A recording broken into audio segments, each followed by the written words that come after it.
December 1944. In the heart of the Ardennes, the war wore white. Snow-covered roads, forests, and fallen men. Muffling sound, but never the distant thunder of artillery. The sky hung low and heavy, as if winter itself had joined the fight against the soldiers dug in around Bastogne. There, at a frozen crossroads surrounded by icy hills, the 101st Airborne Division would face more than advancing German armor.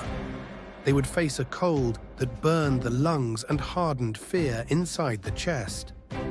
With no proper winter gear, ammunition rationed, and supplies running thin, those men would soon find themselves surrounded by tanks and by uncertainty. Every night felt endless. Every crack in the forest could mean death moving closer. And yet, beneath tracer rounds slicing through the darkness and wind that cut like a blade, a simple and brutal decision would take shape. Hold the line. Bastogne would become more than a dot on a map. It would become a proving ground, a test of endurance, leadership, and courage under ice.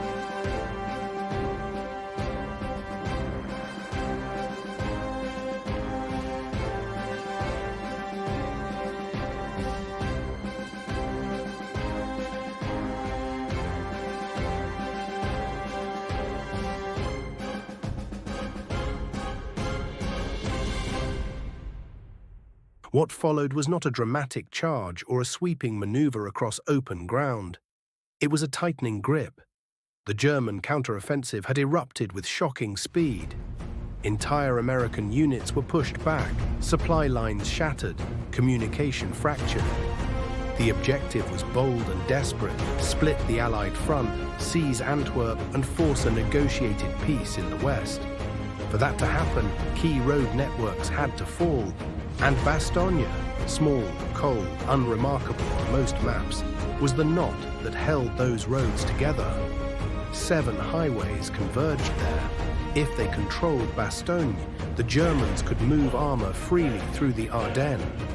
If they failed, their advance would choke on its own momentum. The men of the 101st Airborne did not land in glory this time. There were no parachutes drifting through blue skies. They were rushed in by open trucks through sleet and snow, many still recovering from previous operations. Some carried autumn gear, others wrapped scarves around their faces and hoped it would be enough. Frost gathered on rifle barrels before dawn. Boots stiffened like boards overnight. They were told it would be temporary, hold until reinforcements arrive, stabilize the line, buy time. But time was exactly what they did not have. As German panzer divisions advanced, American units around Bastogne were pushed back or bypassed. The ring began to close. Artillery found its rhythm, pounding crossroads, tree lines, barns, anything that might conceal a defensive position.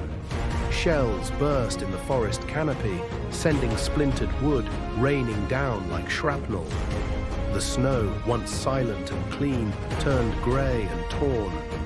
Inside the perimeter, positions were improvised.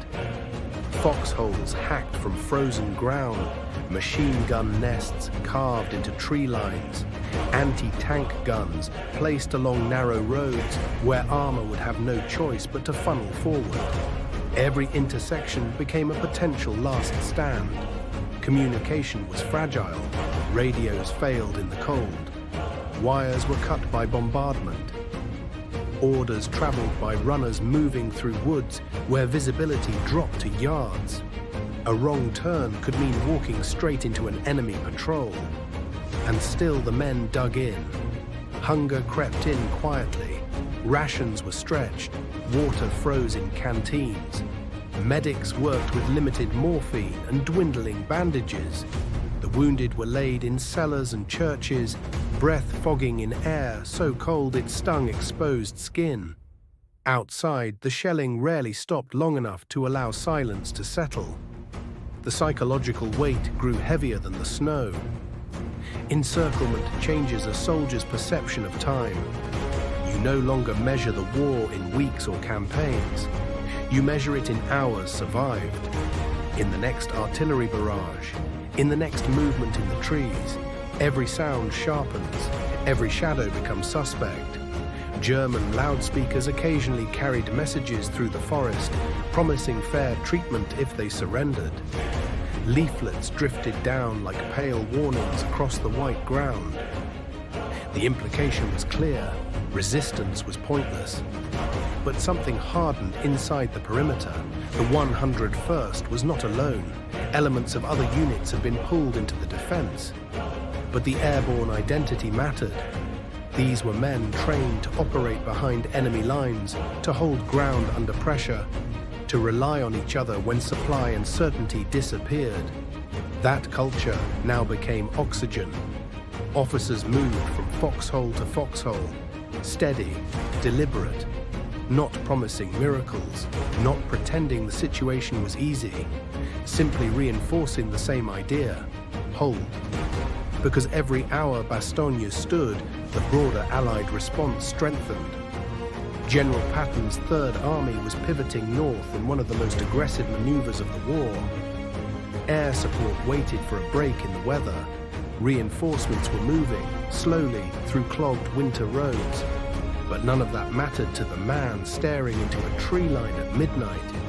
What mattered was the immediate reality: the sound of tank engines somewhere beyond the ridge, the whistle of incoming rounds, the sting in fingers losing feeling, the knowledge that retreat was not an option because there was nowhere to retreat to.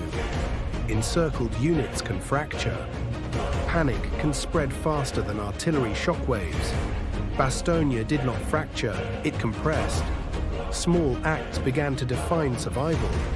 Sharing dry socks, rotating sentry duty so no one froze standing still too long, checking the man beside you for signs of exhaustion, adjusting fields of fire in the dark. Leadership at every level became decisive, not speeches, presence. A steady tone on the radio, a hand on a shoulder, a simple instruction repeated clearly under fire. The Germans believed momentum would carry them through. That American resistance, inexperienced and cut off, would collapse under pressure. They underestimated two forces converging in Bastogne: necessity and identity. The necessity was strategic. The identity was personal. Each soldier understood, perhaps not in G. They were surrounded, outnumbered, freezing, and Hitler believed they were already finished. December 1944, the Ardennes forest, Belgium. The cold wasn't just weather, it was an enemy. It slipped through sleeves, soaked through boots, and settled deep into the bones. Every night, the temperature dropped below zero. Trenches froze solid, rifles jammed, wounds stiffened in the snow. At the center of that frozen wilderness stood a small Belgian town, Bastogne, and Hitler needed it. The German offensive through the Ardennes, what history would call the Battle of the Bulge, was a desperate gamble. Break the Allied lines, split their forces, capture Antwerp, force a negotiated peace. But there was one problem. Every major road in the region ran through Bastogne. Without it, German armor would stall in chaos.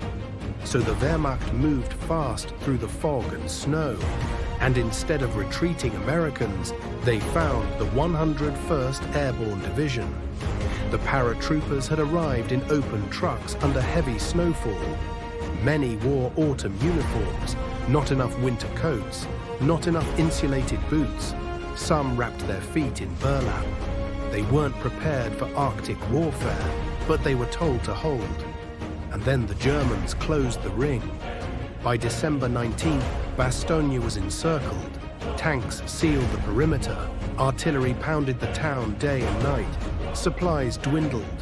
Ammunition was counted round by round. Field hospitals filled churches and basements where medics worked over the wounded under blankets stiff with frozen blood. The cold became relentless. One soldier later said, "The cold was worse than the Germans. It was always there. When you woke up, your boots were frozen solid. When you breathed, it burned. Every snapped branch in the forest could mean a patrol. Every shadow felt alive. Then, on December 22nd, 2 German officers approached under a white flag. They delivered a message demanding immediate surrender. The situation, they said, was hopeless. Total destruction was inevitable. The note was handed to Brigadier General Anthony McAuliffe. He read it, looked up, and replied with one word: nuts. The Germans didn't understand. An American officer had to explain. It meant, go to hell. That wasn't arrogance, it was resolve. They knew they were surrounded, they knew they were outgunned. But if Bastogne fell, the entire Allied front could fracture. So they stayed. Christmas Eve arrived under artillery fire. The sky flashed orange against white snow. Trees shattered. Shrapnel cut through the frozen air. In some sectors, ammunition ran out, and fighting turned into close-quarters combat in the dark. A chaplain moved between foxholes whispering prayers. One soldier wrote home that night, "If I make it out of here, I'll never complain about the cold again." And then, something changed. On December 23rd, the clouds finally broke. For days, thick overcast had grounded Allied aircraft. Now the sky turned blue. C-47 transport planes appeared overhead, dropping supplies attached to white parachutes drifting silently onto the snow. Ammunition, medicine, food. Moments later, P-47 Thunderbolts screamed down onto German columns, turning tanks into burning wrecks along frozen roads. For the first time, the men inside Bastogne felt something unfamiliar: hope. The siege tightened, but the line did not break. On December 26th, elements of the US 4th Armored Division punched through the German perimeter. American tanks rolled down the icy road into Bastogne, but the 101st hadn't been rescued. They had endured. The winter would continue to kill in the weeks ahead. The Battle of the Bulge would grind on. But Hitler's last great offensive in the West was bleeding out. Bastogne had become more than a crossroads. It became a symbol, because what held that town wasn't superior numbers. It wasn't better weather. It wasn't comfort. It was decision, hungry, encircled, freezing. They refused to collapse. In the frozen forests of Belgium, December 1944, the winter tried to break them. The enemy tried to crush them, but Bastogne stood. And sometimes that's enough to change a war.